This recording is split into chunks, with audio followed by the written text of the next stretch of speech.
All right. Still going 3v3 with +3 with the flanks and the neutral in the middle. You could go 4v4. You could open it up and go 6v6 if this is an 11v11 field.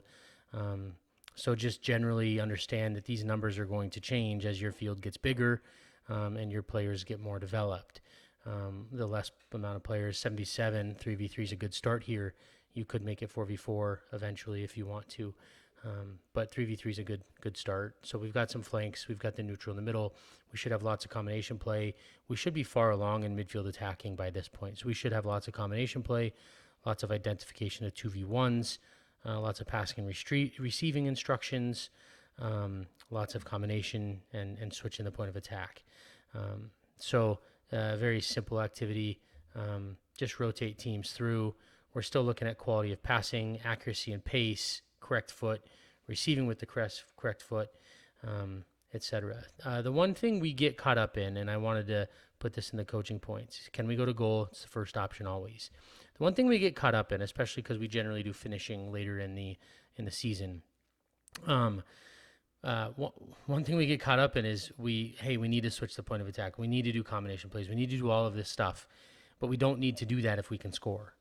Right? So we do these things to open up space and to give us space elsewhere or to give us space and numbers into the attack.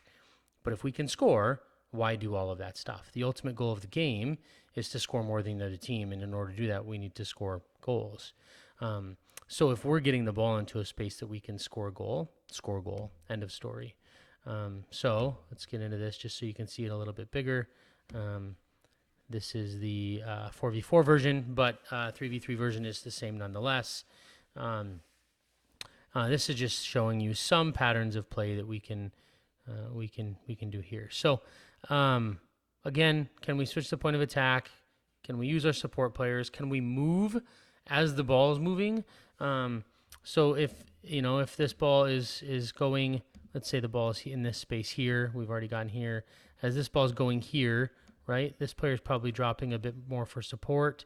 Okay, this player's wide support.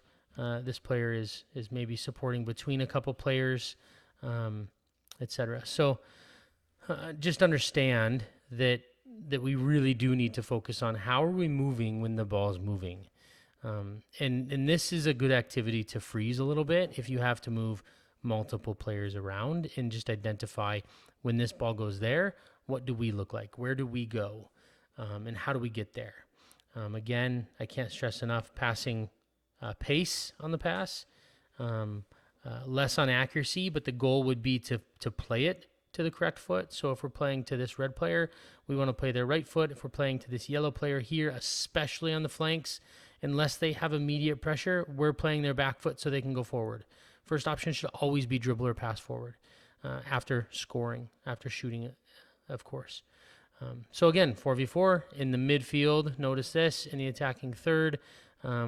Generally coaching going this way. If we're coming out, you could change these to targets too. So if you didn't want the goals here, because generally that team wouldn't be scoring in a game, you could change that to like a target, right? So you could change it to a couple targets, maybe one or two targets instead, to where they have to play a target. And then once the target's played, then we're going the other way really quickly. It's another way to get the ball moving and get it going quickly too, rather than shooting here. We can play somebody's foot, and now we've got a ball in play fairly quickly. So there's that. Enjoy.